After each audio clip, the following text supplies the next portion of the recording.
тој проект е таков каков што е, со многу грди споменици, грди, непропорционални. Изработувачите, веројатно, кога објективно би ги оценувале во средно уметничко училиште, би ги повторувале, би биле повторувачи. Тоа се објекти како да ги правеле повторувачи. Просто како ретардирали во занаетот луѓе.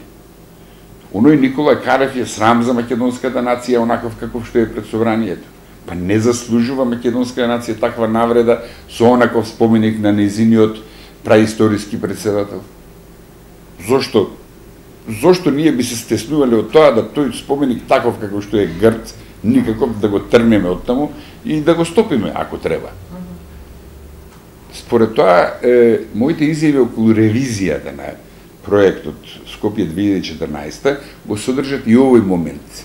Ако ги слушате овој ден некој првенци на опозицијата, конкретно е кандидатот за градоначелник на општина Центар, тој исто така најавува жестока ревизија на проектот, бидејќи се случува во општина Центар. Жестоката ревизија ќе го подразбере и овој дел. Не само финансискиот. Комплетна ревизија. Комплетната ревизија и таа ревизија се разбира ќе подразбере дека некој ќе се ја смени адресата во животот.